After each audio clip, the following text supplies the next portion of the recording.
Hello, and welcome to Communicating Good, a podcast by Samalot Media, a communication strategy and content production consultancy. I'm Sam, your host, and the Sam of Samalot. This week, I'm joined by Marnita Schroedl, the founder and CEO of Marnita's Table, a nonprofit organization that seeks to close gaps across differences by breaking down the barriers of race, class, and culture. Marnita is the creator of Intentional Social Interaction, or ISI, a new human-centered approach to decreasing disparities. A 2009 Shannon Leadership Fellow and a 2014 Roy Wilkins Fellow, Marnita is a social entrepreneur who has invented a replicable way to catalyze strong relationships between disparate organizations and individuals in order to deliver stronger, more engaged communities for the benefit of all. She's a frequently sought-after interactive presenter on the topic of bridging social capital. A senior communications industry veteran with more than 20 years' experience facilitating, training, and team building for corporate groups and senior executives, Marnita employs an innovative and goals-oriented approach to achieving clients' professional and personal objectives. Marnita is one of the most inspiring people I've ever met, and I suspect you'll feel the same way after listening to our conversation. So let's get right into it.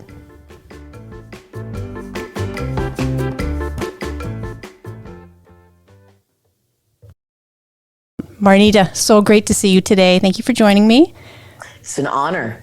As I mentioned, I just want to start off with a round robin of quick questions, quick fun questions. Here we go. Number one, cake or pie? Pie.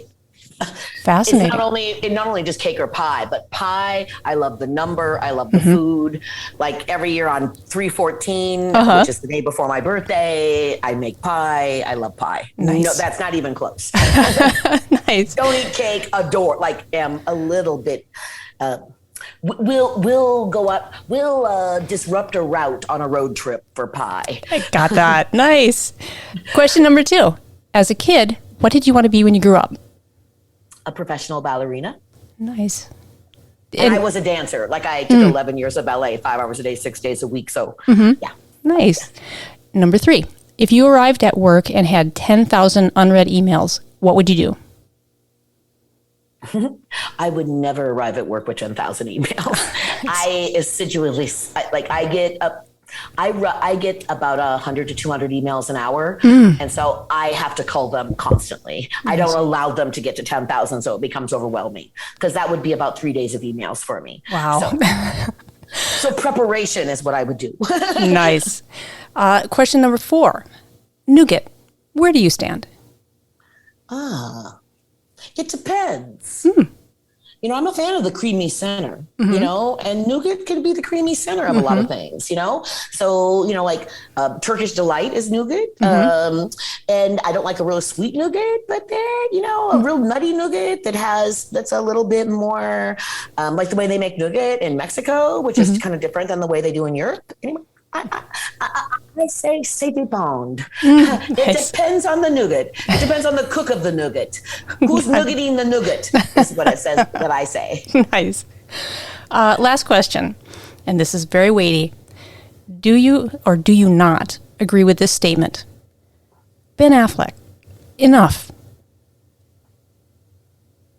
I'm a fan of Ben and Jennifer. You know, I don't have he's cute. I liked him in the movie about Iran. I don't consume a lot of pop culture, so I don't feel like I feel like I can avoid it a lot. So, I'm neutral. I'm neutral on the Affleck. Nice. Good to know. So not a Ben stan per se, but live and let live with Ben Affleck. Stand. Yeah, I have no stand on Ben. Nice. Thank you for that. So jumping ahead, let's start with your origin story. Like, what brought you to this moment in your life? Oh God. I was a throwaway kid. In 1962, when I was born, in 17 states of the United States, had anti-miscegenation laws and one-drop rules that if you had 1 drop of black blood, you were 100% black in the eyes of the law. And what that meant for married people is if they had a black child, say if their child turned out darker than they expected, that child was considered evidence of a felony. And as a result, when I was 7 months old, I'm listed as white on my birth certificate. At 7 months, when my melanin came in and it was clear I was not white, and my family was moving to one of those states. Although they did not live in one of those states, they were moving from Washington State to live in a state in the South. My biological grandmother gave my mother the option of putting me in the foster care system or disowning her. And it's very hard to be without a family. So I ended up in the foster care system, and I grew up in a little all-white town 60 miles north of Seattle as the only Black person in the town. And they were pretty horrible to me. Let's just say they were violent, abusive, and incredibly horrible. And so I grew up in this Irish-German family that was very kind of conservative. And I never felt like I belonged. I never had a place. And I went through a lot of stuff, including being sent home for my own protection when the students decided in 8th grade that they should kill the N-word, and locked arms and threw apples. And so, so I attempted suicide 4 times before I was 16 years old. I left home with $5 in my pocket at age 16 and a vow that nobody should ever feel as outside the ring of love and unwelcome as I was made to feel. And so I started working a professional life. I worked in law firms for many years. I taught myself how to type, and I worked in law firms and became a systems administrator running multi-user networks. And in the early 80s, white men still are, but were very angry. It took me a long time to get this. I didn't know any Black people. I hadn't really met any Black people. And so whites would always tell me I was different than other Black people, that I was smart and I was different, as opposed to, of course, now I'm very ashamed that I ever thought I was different. Now that I have a Black son, my first husband was Black. Some of my best friends are Black. That sounds, but in fact, when I started being around Black excellence all the time, I realized that narrative. What I realized is they had just never been around any Black or brown people. And when they were always in the majority. So they could always marginalize us. And as I progressed, at some point, I changed careers, ended up in PR and corporate communications. And at some point, I became the VP of corporate communications and media relations for a company called Hemdale. We won back-to-back Oscars for Platoon and the Last Emperor. And because I was the only woman on the team and I was the only Black person on the team, I was supposed to be the woman and Black person whisperer. And over the years, I watched all these different diversity trainings and things, and I would watch people kind of lean back and lock their arms, and it became a thing about whether they were good people, not about, I don't think you can hear my story and actually think that's an okay thing for the government to have done, right? Like that wasn't done by one or two bad individuals. That was accomplished by votes. That was accomplished by the will of the people. I just thought that we were doing everything about diversity training wrong, everything about it was exciting the wrong part of white people's brains, where they felt like they had to defend that they weren't bad and they hadn't done that in slavery. I'm sorry. Do I look that old to you? Do I look like, that they wanted it to all be over in the olden days, kind of. And it wasn't over in the olden days. And in fact, I heard more than 3,500 times that my Black child would only get into college because he was Black. And he was reading at a college freshman level in kindergarten. And so that experience, realizing that I really thought the way that we were doing this work, that people were kind of making it prefrontal cortex instead of embodied and relational and connected.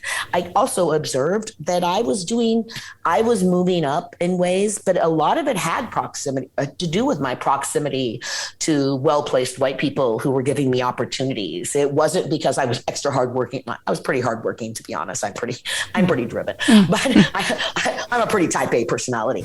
But I know a lot of Black people who are type A driven people who did not have the social network and did not have the access and did not have the social capital. And so at some point, 2 things happened in the same year. I was doing senior marketing. By that time, I had my own company. I was living in Minneapolis, and I was sitting in a senior brand room in Target. And they were describing how the minute somebody walked into a Target store, on average, the person was there to spend $9, but how they moved them through the space. They didn't have to teach them to do it or tell them to do it. On average, they spent $90 or 10 times what they planned to spend and the people wanted to do it again. And a light bulb went over my head and I wondered, could I take the same technology that retailers use to make you happy to part with your money and instead repurpose it to make you happy to part with your preconceived notion of the other and want to do it again and again and again and again?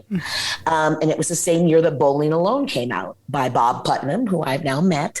Very exciting. Actually, at some point, his research assistant and his co-writer now of his last couple books reached out to me and said, "We've been following your work, and you seem to be doing this work differently. It's about social capital for you, not about And so that's my origin story. Amazing. There are other twists and turns there, but I think you get the gist of it. Yeah. Thank you for sharing that. One of the things you mentioned and what you just shared, the circle of love. Can you talk about that? What is that? Love, the ring of love. Ring of love, excuse me. No, circle of love. I do both, but I it's interchangeable because it's a circle. It's a ring, right? It's a, well, the way I imagine it is inside the ring, everybody gets the benefit of the doubt. They're assumed, the best is assumed of them. So if they make a mistake, they get another chance. The ring of love and the circle of love to me is this space where the best is assumed of you. You're given the benefit of the doubt. You're assumed to have deserved whatever it is you've earned. If you have been a victim of something horrible, you are not accused of wanting to be a victim. And I can't tell you how many times somebody has said to me, well, you just want to be a victim. You just want people to feel sorry for you. And I don't know if you can tell by my story or even my attitude or body posture. I'm not so much of I want to be a victim. Right. That's kind of not how I approach the world. And so I wondered, instead of trying to make people sort of intellectually understand what had happened, I wondered if we could do it by flooding the brain with oxytocin and serotonin and subsiding fight, flight, and freeze and putting in our model, it's called intentional social interaction, ISI or DISI, digital intentional social interaction. And one day, the way we got the name DISI is one day we were all talking about, we were doing it online and I was like, this makes me dizzy. And I was like, wait, we just need to throw a D in front of ISI because all of us were dizzy from being digital. But so our parasympathetic and our sympathetic nervous systems, if I throw a book on the ground and it slams and it makes a sound, your hands will come out like this automatically without any, and it's called the startle response. Well, normally when we meet strangers, our sympathetic, which is actually, there's a joke. I took the biopsychology or the biological basis for behavior at UCLA. And I remember when our teacher taught us about this, he said, it's responsible for the 5 F's and it's your parasympathetic. Your sympathetic is responsible for freezing, fleeing, and fighting, right? So making a decision.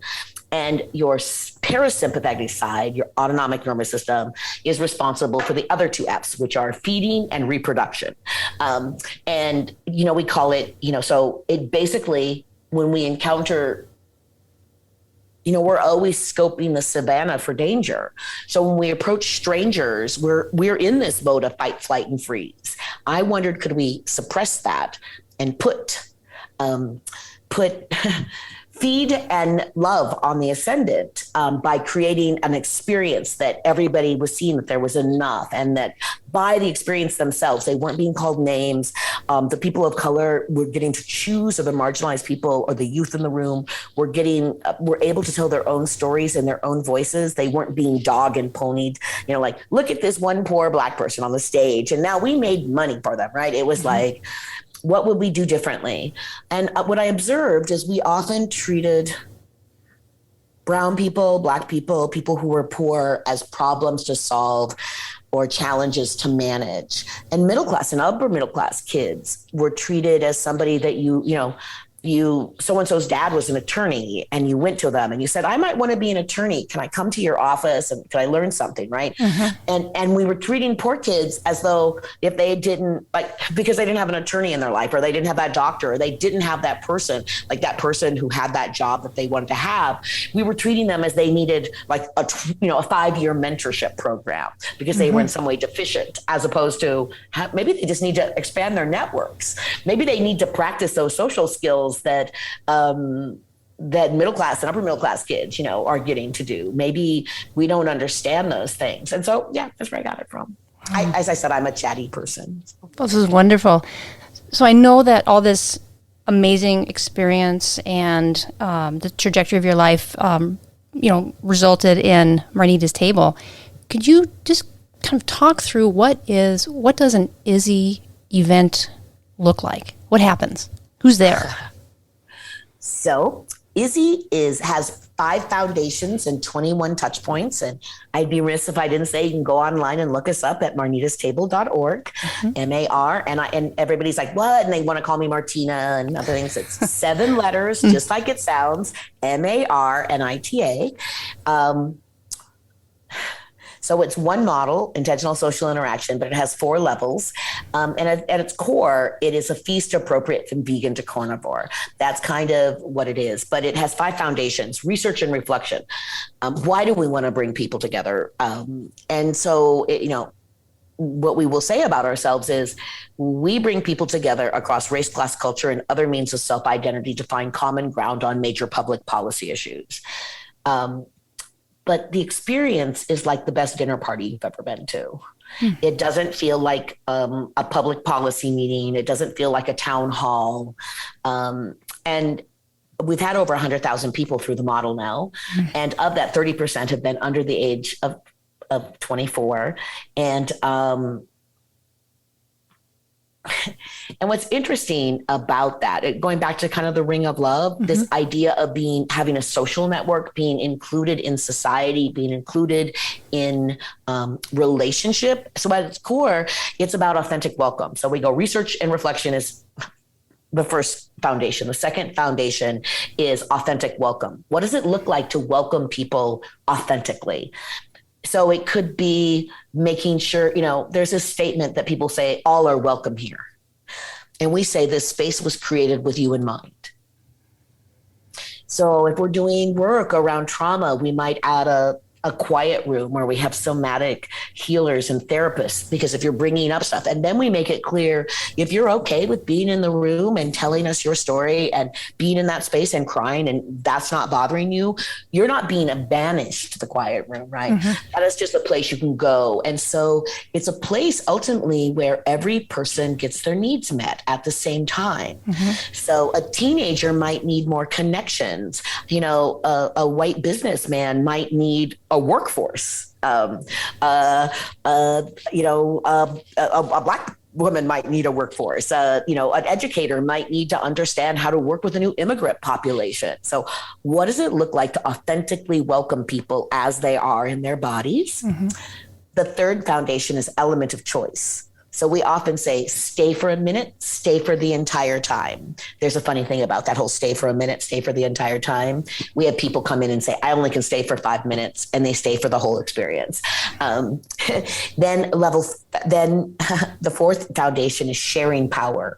So if we're going to do something and somebody comes and says, oh, I run this youth group, we say, do you want to be our co-host? Do you want to invite another 100 people? And they say, what? We'll put your name on. We say, but you're paying for it. Yeah, but we're sharing power with you.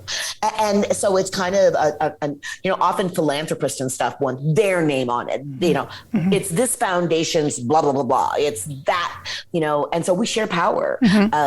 And we give people a practice of sharing power. So when we, if we have a deep dive conversation in the middle of it, which we call Mindstorm, we always say, right at the end of it, we say, choose somebody who's not normally handed the mic and have them share out one thing from your group or 2 things from your group that you think everybody else in the room should know. And sometimes that person, is a teenager who's 16 or 17 who gets up and it's the first time they have the mic in their hand. important. And I have to say, yesterday, the state of Minnesota just called this emergency summit on mental health. And a young woman invited us to join. And I met her when she was 19. That was when she first came to the table. And now she works for the state of Minnesota. And, she called me and said, we're talking about youth. You need to be in this room. And now she's a mother. I met her, so it's kind of one of those things about the ring of love. We need a ring of love. I am so distraught by the language around about those people are taking your jobs. Those people are, I feel like we're having political malpractice. And by the way, Marnita's Table is a 501c3. We are not political at all. I personally am political I get to be a private citizen, but the table welcomes everybody other than people who acted like we don't welcome Nazis. Sure. If you do not believe humans deserve dignity, then it's not my job to pull you back. But if you actually run a school district or you're on the county, but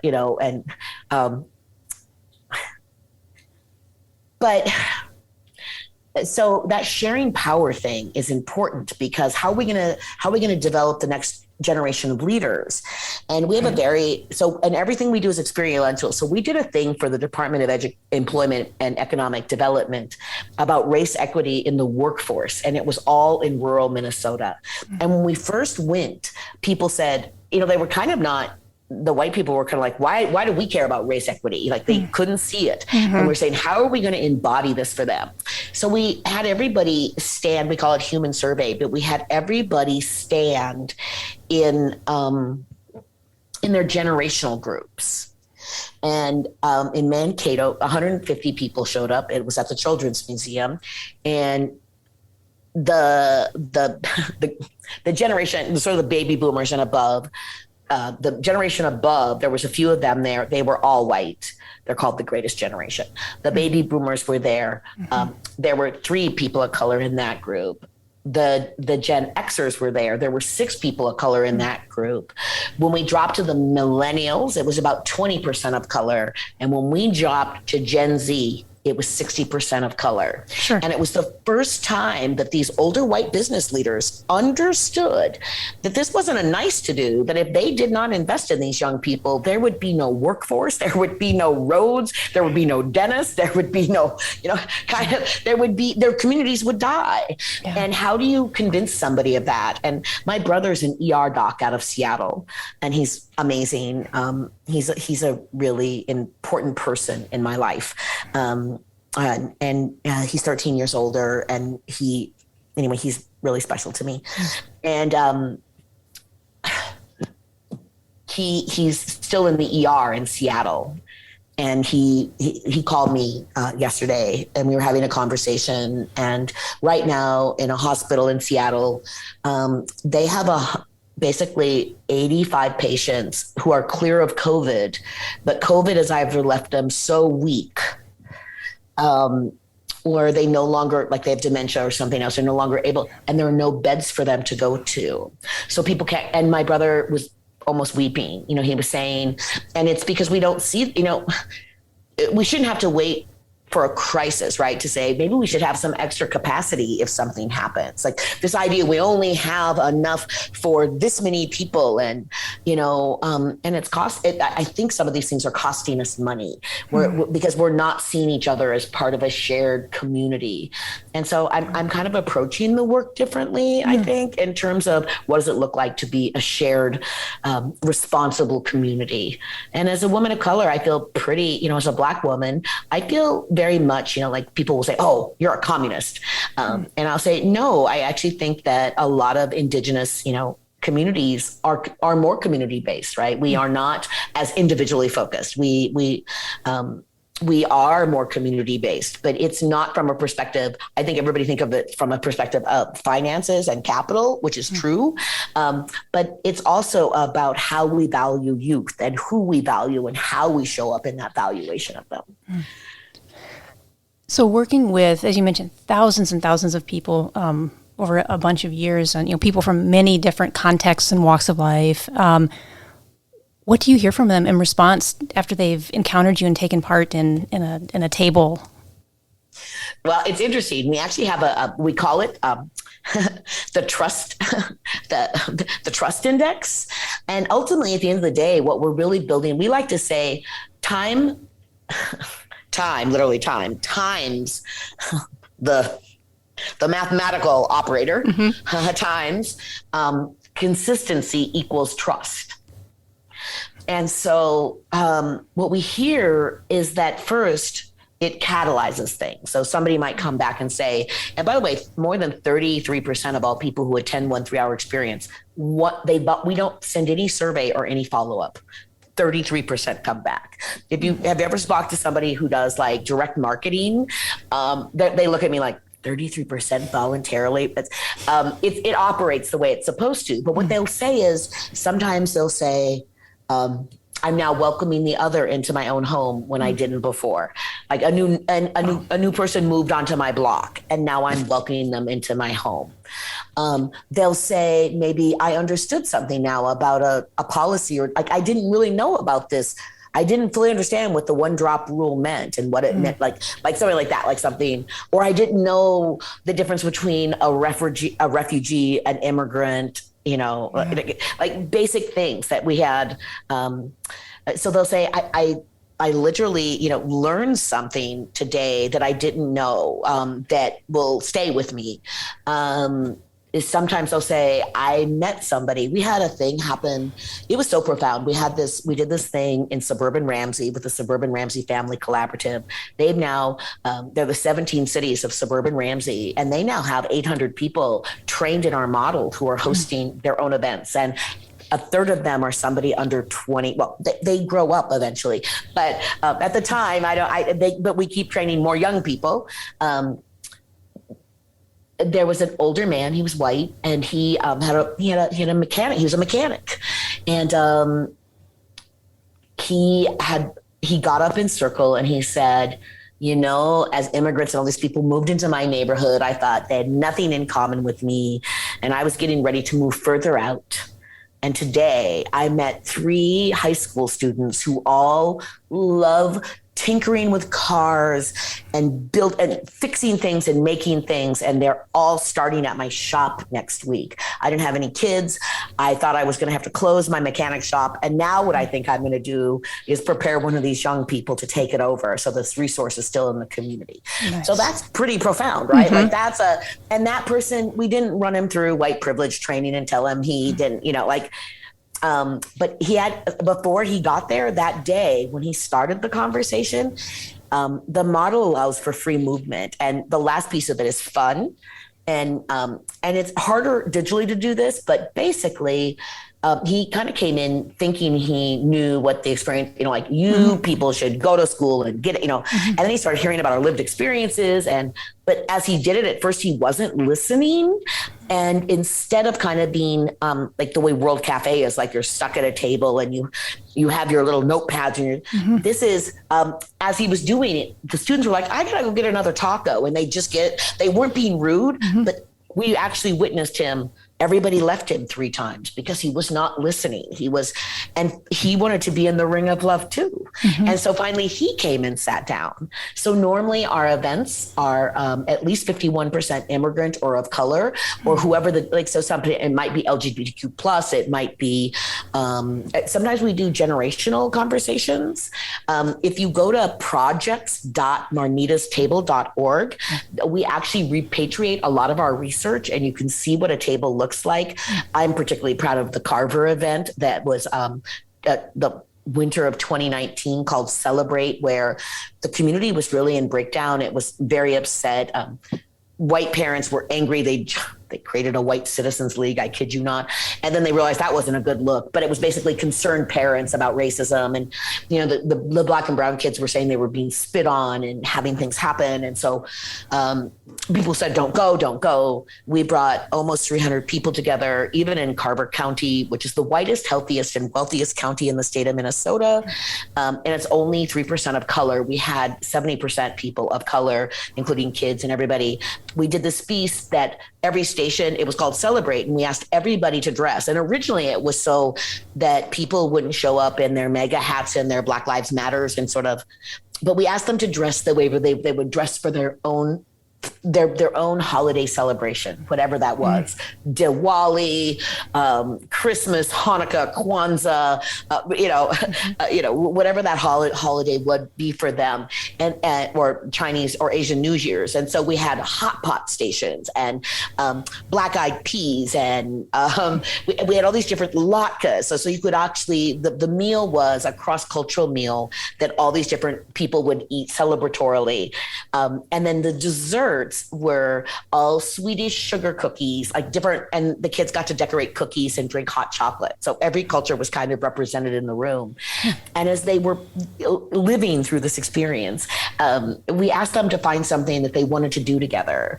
And this group of people there was actually high antipathy. This was not like somebody came and just said, damn, I don't even know. What are you people? Who are you people? What is this thing? What is happening? They all decided they wanted to ice fish together. And so they are now being trained. They're building community on their own. We want to become obsolete. We want this to be the pattern for society, that this is how, whether it's somebody who is living, immunocompromised and can't go outside, how do you include more in the ring of love? And to understand, so many of us, whether it's the kids who you see, if you see a kid at school who has nobody else to sit with them in the lunchroom, I'm the person who goes and sits with that kid, right? I'm the person who's not at all bothered by somebody with Alzheimer's. I don't need a linear conversation. I'm not all that linear myself. And so, I think we as a Black woman, I struggle with, sometimes people say, oh, we're not as nice as we used to be. Well, in my experience, they were never really very nice to me.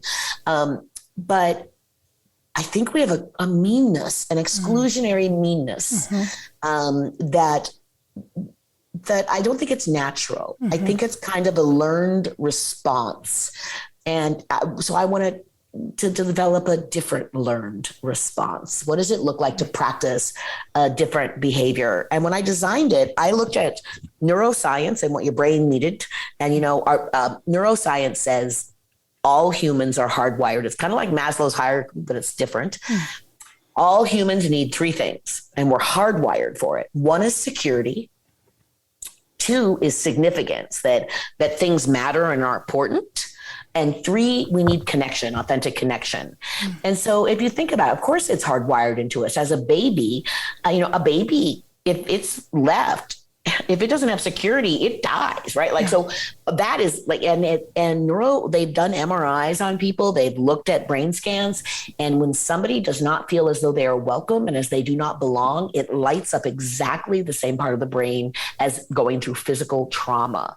And so we were saying, maybe we're looking at this wrong. And I think that's true for the opioid addiction too. We keep calling them addicts, but have you ever noticed how they describe communities where opioid addiction is particularly high? They often say there's no jobs. There's often people feel displaced. Are they really addicts, or are they doing, just because we can't see the broken leg, are they actually suffering a brain response, which is, I'm no longer needed. I'm not needed in my community. I am not valued. And the universal thing that we've seen at the table, we have an exercise that's kind of fun. We go around and it's called See Me As. And we'll say, see me as, and we'll say, one or two things about how we want to be seen. And the next person says, I see you. And then they turn to the next person and say, see me as smart and competent. And that person says, I see you, or see me as funny, or see me as helpful, or see me as... And what we've discovered, nobody says, see me as an asshole cop. Nobody says, see me as a thug. Nobody says those things. And they all pretty much come down to this: see me as being valuable in my body. See me as adding value. See me as being deserving and worthwhile. And see me as being enough, being okay the way I am.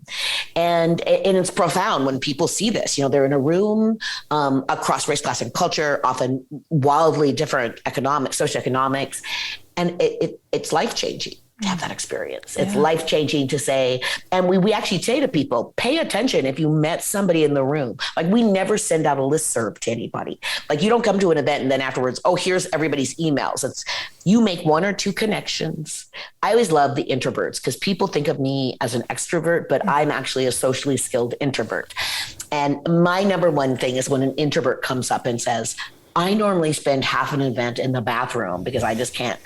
And they said, I didn't go to the bathroom tonight. And they don't mean that they, they're not telling me about about voiding their bladders. They're telling me about that they didn't feel a need to get away, that because it can look very kind of cacophonous, but it's very intent and it's very personal. One Thanksgiving, we used to do Thanksgiving in our house, and one year we had about 90 people. I do 2 24-pound turkeys and a 15-pound ham, and it's a feast appropriate from vegan to carnivore. I start at 4 days, and it's until 2 years ago with COVID, it was the only meal I still cooked in the house. Everything else was outside. And I was at an event, and it was actually my first book signing, and this young man came up to me, and he had a little like a dish, you cook a meatloaf in or something, or a cake. And he thrust it in my hand. He was like, here, and a little cornucopia on the side. And he said, you don't remember me. He said, but I came to your table 3 years ago. And he said, when I came to your table, I had been a construction worker before. And he said, my parents died when I was 16 years old in a car crash. And I've been living on my own since age 16, since my parents died. And so at age 18, I was working construction and I fell off of a ladder and I broke both of my legs. And I didn't have insurance and I became homeless. And I had no place to go and I didn't have any support. And then when I healed, he said, somehow I came to be in your living room. And I ended up sitting next to a conservative man, like he was a business owner and conservative. And we started having this conversation. And I explained to him, dear kitty just jumped out. I love that so much. You have no idea how much I love that. That just made everything. That meant everything to me. But anyway, this young man said, so I sat next to this businessman and we were talking about, what things you need to be grateful for. And this young man said, well, I'm living in my car and I'm grateful to have this Thanksgiving meal in a house. Marnita and Carl seem kind of like parents, like the way they respond to everybody. Cause he was still young. Like he was like 19 or 20. Marnita hugged me when I came in. I'm here eating this beautiful meal. It's cold out. I live in my car. You can imagine this trauma this young person was experiencing. I mean, he was 19 or 20, like this, he's lost his parents at 16. He has and then he had this horrible bodily thing happen to him. And the man said, well, I have a job if you want to come start entry level. Anyway, he knew he lived in his car. And then again, the young man thrust this thing at him. He said, so for 3 years, I've been working for him and I have a studio apartment and I have, because of you, I have a kitchen. And so I baked you this. He made me a chocolate brownie that was, anyway, to be able to intersect. Yeah. I mean, what does that mean? What is that gift that we get? He should have never been in a car by himself. Yeah. We as a community should have surrounded him in our rig. And to make a space where he wasn't felt like he had to prostrate himself, but he could tell that story quietly to one person, and that one person could act and could see his intersection. And it's not about everybody and everybody. Mm-hmm. I always said, if every person could reach out and take one other person by the hand on each side, there would be no hands that weren't held. Mm-hmm. And too often we do not reach out and take those hands, or we expect one or two people to take 1,000 hands. I have this idea in my head, they'll say rising tides, raise all boats, but I didn't have a boat as a child. Mm-hmm. I was thrown in very deep, very choppy water, and I moved my arms and legs as hard as I could. And I would try and keep my nose out of the water to stay alive. But somehow I found a piece of driftwood, and I found a plastic bag, and I found another piece of driftwood. And we have this crazy flotilla of stuff that everybody else has thrown away. And as we find new people, we pull them up onto our raft so that nobody ever has to be alone. Yes. Marnita, I'm sorry. Oh, no, I'm with you. This is beautiful and emotional, and yet the fact that this fundamental human need goes unmet so often is astounding. Yes. How can that be? How can that be the reality? And yet it is. Yes. And I think, the fact that so many people, perhaps even the majority who take part in your events are doing so and encountering this for the first time, yet they come back of their own volition after the fact, to me that says that clearly you are meeting an important basic spiritual human need that is going otherwise often unaddressed, maybe almost always unaddressed. How do we keep this going? What does Marnita's table look like 5 years from now, 10 years from now? What can we do to help you to maintain this work? I'll be honest, we need money.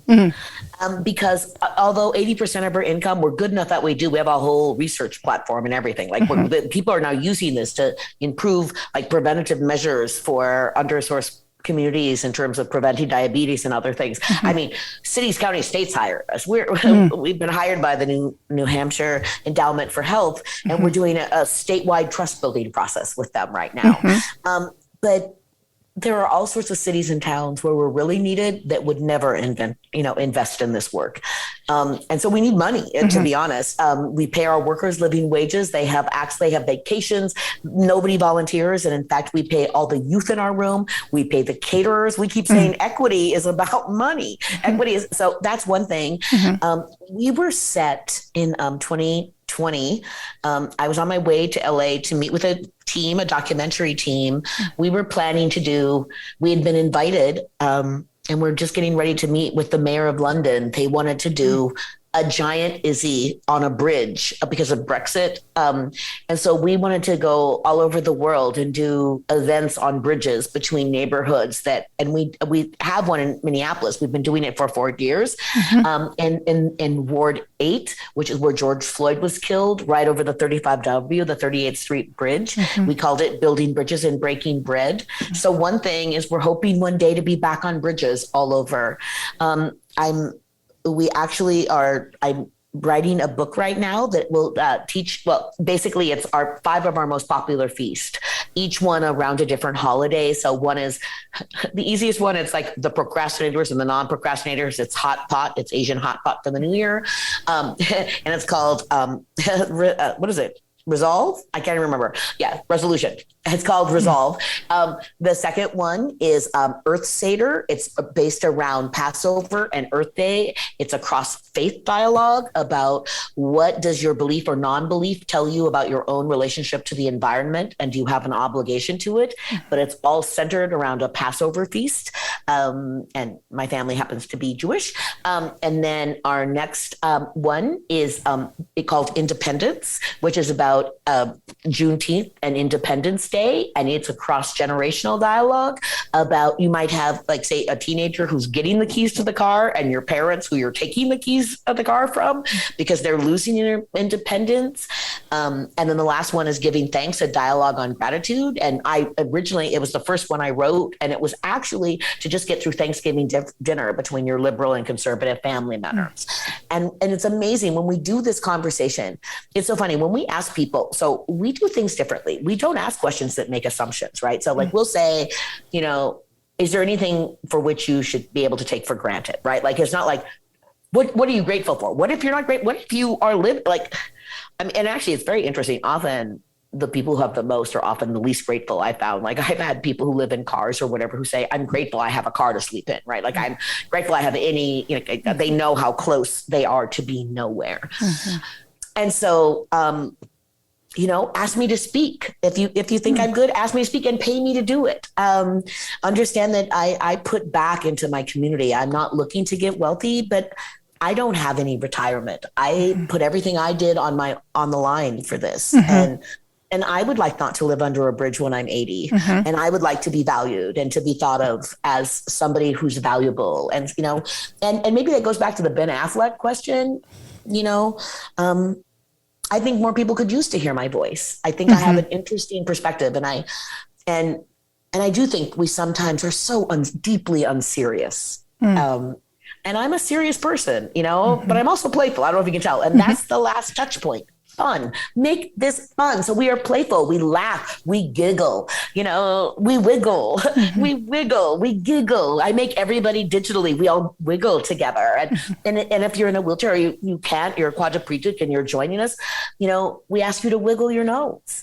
And nothing is funnier than watching people try and I can't do the Samantha wiggle, but you know who Samantha is from The Witch, right? So that kind of thing. What can we do? We can welcome the other. We can notice when somebody, I had a moment once. I have a big client in New York who's a big time, senior leadership person. And he brings us in to do their cross-cultural work. They're in 15 countries. And he invited me to something, a big, very cool event. It was a hip hop event, Hip Hop Health in New York. And I went into this event, and it's all these fabulous people in fabulous clothes and a lot of hip hop stars and women in scanty clothes. And I noticed these two older women kind of off by themselves talking, and they seemed a little lost. So I went over to them and said, "Hi, I'm Marnita, blah, blah, blah, blah, blah, blah." And then the CEO of this company came in, and then I went to get them beverages, and I came back with beverages in my hand. And by the time I came back, this person, Eric, was with these two women. And he said, "Let me introduce you to my mom and my mother-in-law." And the mom said, "Oh, we already know Marnita.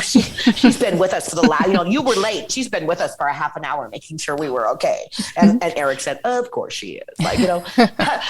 So if you can't do something organizational for me, just notice when somebody is left out. Notice, and don't worry about being a cool kid. I think, young people sometimes worry, if I talk to that person, I'm a weirdo. Come be weird, I'm a weirdo. I cry easily. I'm way too emotional. I move my body all the time. Just be more tolerant about and beyond tolerance, accept, and don't do it with this kind of, I accept you, but be embrace that. I'm so glad everybody isn't just like me. What a boring, if you only ate the same meal every day. I always worry about that with my dogs. They have to eat the same meal every day, or, my cat, I always worry, wouldn't you like something else to eat? I have to switch it up for them sometimes just because I worry. It's don't your little taste buds want something else? Well, humans need something else too. And it's very clear that whether it was right or wrong, back in the day, competition and fighting for resources was the model. And it's very clear to me that the future is collaboration, that if we really want to survive on this beautiful blue ball we live on, it's going to take collaboration. And if you see what's happening, I'm out of Washington and Oregon. I was originally from the Pacific Northwest. Portland, Oregon, Portland, downtown, the sky was red, and people have to help each other when there's a flood or a fire. And we used to do barn raisings, and now we're kind of well, those people aren't like us. So, what does it look like to raise a barn for everybody, not just for the people in your social group? Nice. I know I answer questions in a really long way. Well, you're wonderful. Everything you've said is so wonderful. And I'm so grateful that you made this time for me today. And I can't wait to promote this episode because I want to help raise awareness about your amazing work. So again, thank you.